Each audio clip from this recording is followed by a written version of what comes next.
trade union, the debate tonight is being on both sides, privatization issue. Where do you stand, once again? You said you have a personal preference for private accounts, but people have spoken to what you said. You don't support privatization. Would that be a position if you're elected to Congress, you'll vote against any privatization effort? That is correct. Is it a change of heart, or has that always been your position? As I said in the debate, the people have spoken. And when the quote that he's referencing took place, it was within moments of primary victory night. And obviously, I was an underdog in the primary, like I'm an underdog now. And I was speaking with Mike McNeil of the Magnolia Reporter. And in what I heard, the question was, personally, and of course, as I said in the debate, I am a good money manager, and I look at what the federal government has done to the Social Security Trust Fund, and it is ironic that it's got the word trust in it, since they've taken all the money out to fund other programs. And so, but obviously, as I said, I've gone around, I've done so many town hall meetings, I've talked to folks, and they have spoken. And you're a representative, and that's what you do. And not only that, there's nothing there to privatize. I mean, the government's taken the money, so that you have to step back and you have to say, look, the greatest thing we can do right now is make sure the United States of America, federal government, doesn't go bankrupt, because the federal government has got to step up. It's got to start repaying all those government-issued IOUs that are filling full the Social Security Trust Fund right now, and that's what they've got to do. And the people expect that. That's the people's money. Again, that's the people paid in, and I'm one of those. I mean, I've paid in for 20 years. And so, yes, I certainly am going to do all that I can to make sure Social Security is strong. How do you think you do with the debate? The debates are a great experience. They're a great situation and opportunity to speak directly to the voters.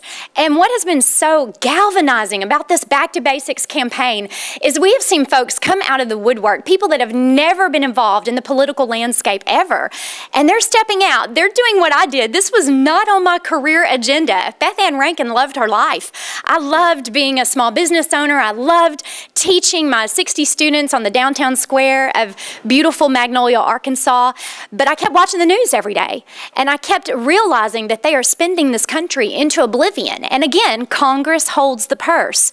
So if you want to make a difference where it comes to fiscal responsibility in the United States of America, then you run for Congress. And what I've discovered across the 29 counties in the 4th District of Arkansas is there are a lot of people that have come out of their comfort zone when it wasn't on their agenda to do it. They're taking time out of their life to be galvanized volunteers, enthusiastic supporters, and you know, that's why I was a little disheartened tonight to hear Congressman Ross refer to them as extremists. Tell that to these hard-working middle-class families that are out there working 1 and 2 and 3 jobs trying to make ends meet, and who love this country, who believe in the principles, the freedoms established in the United States Constitution, and believe in the enumerated powers that limit the encroachment of the federal government. I think right now we've got a federal government that eats her young, and we've got to be sure that as the people and as the states and as the citizens closest to home, that we clip the wings of the federal government. I think you're going to see voter-mandated term limits on November the 2nd. I think you're going to see a sea change. Ms. Rankin, you recently released, or at least maybe the state party released, an internal poll showing you falling within 3 points of Ross. Is this race tightening, and when he paints you as an extreme right candidate, how much, you've gotten the Tea Party endorsement, is that a tightrope for you to walk? If this race is tightening, do you distance yourself from groups like the Tea Party? There's no tightrope. Beth Ann's just being Beth Ann. I'm just talking out there the principles that I believe in. The bottom line is these back-to-basic principles are resonating with people. They're resonating with folks all across the 4th District of Arkansas, and not just with Tea Party people. The principles of the Back-to-Basics campaign are resonating with Democrats. They're resonating with independents. They're resonating with swing voters, because the bottom line is the 4th District of Arkansas, they can read, and they can see what is in these bills. They can pull a congressional voting record record. That's one thing that I would say about Congressman Mike Ross. He wants to put his plan out there for fiscal responsibility. Well, as a blue dog, you're supposed to be a fiscal conservative. But what I want to say is you've got a plan, but what you've had is 10 years. You've had 10 years to put that plan into motion. You've had 10 years to defend the Treasury. You've had 10 years to make responsible fiscal decisions up there with respect to the American people and the money that they're pouring in to fund the general Treasury. And so I don't see that we've gotten a lot for that. And you see a litany of votes that I outlined. Can go through them again, but those are votes that I would not have cast, and those are votes that he cast. And what I'm finding is all across the 4th District of Arkansas, no matter what the political affiliation, people are standing up to keep this country strong and solvent on an economic level, because we know that if we're weak economically, we're weak. Yes, sir. A little different direction. I was looking at your push cards here last day or so. It said you did support the Second Amendment.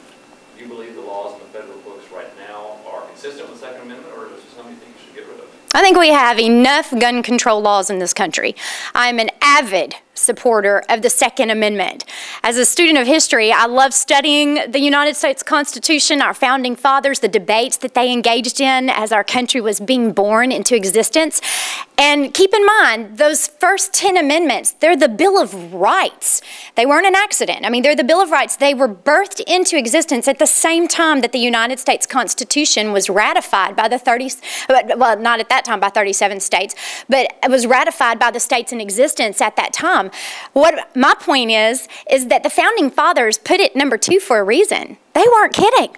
And the Bill of Rights, those are written for the people. They were written for the citizens. That was not written for the heavy-handed arm of government. I mean, that's why the 10 Amendments came into existence, was to be sure that the people had a safeguard, that they had that threshold where they knew exactly where does federal government end and where does my personal liberty begin. And so that Second Amendment, I am an NRA member, I am a gun owner, and I've said before, I'll say it again, they will never disarm South Arkansas.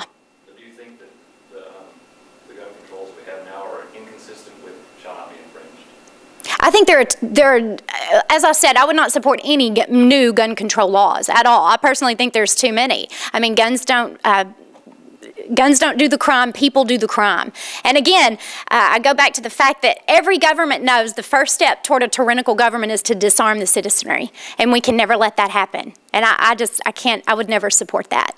I'm a staunch advocate of Second Amendment. Ms. Rankin, since the poll came out last week, have you gotten any financial commitments from the National Republican Party, RNC? No. RNCC? Do you expect to? Have you gotten any? I have no idea. How are you doing money-wise? Great.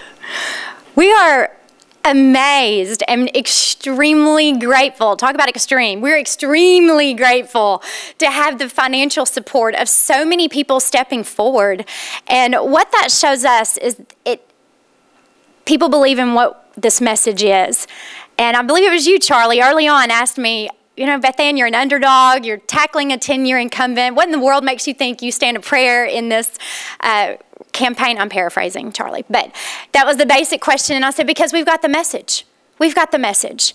And people are concerned for their country. They're concerned for the economic situation that this country is in. And we've got to turn the train around. And we've also got to clip the wings of federal government. I keep coming back to that. We have got a federal government that will continue to take as much freedom as we'll give it. And then pretty soon what you've got is a people that fear the government instead of government that fears the people. And that's the only way you truly remain free, is for the government to know at any point people are going to stand up, rise up, and speak out against what is going on. I think you're going to see that in this election. About 1 minute, less than 1 minute. Do you have a quick question? One more if you want. Mike Ross says he believes in fair trade, not free trade. What do you think about that? I'm a big free trade advocate, and of course we want trade to be fair, especially agriculturally speaking. In the state of Arkansas, agriculture is our top industry. We want to be sure that we've got markets to send our product to. And let me say this as well. I believe that particularly the food source for this country, that's when we're in a 9-year war on terror. The food source for this country becomes a national security issue. And I want to be sure that we've always always got the ability as the United States of America to feed our people. And the state of Arkansas plays a prominent role in that ability to feed our people. So, of course, we want fair trade. And I'm a huge free trade advocate as well. I think competition breeds excellence. There's a reason the United States is the best in the world at what we do. And that's because we're not afraid of the competition that is out there. As a teacher, I'm not afraid of other talented teachers. I recruit teachers in my area. I want to rise to the top, and I think that competition helps us do that. That's the backbone of the American free enterprise system. We're out of time. Thank you all.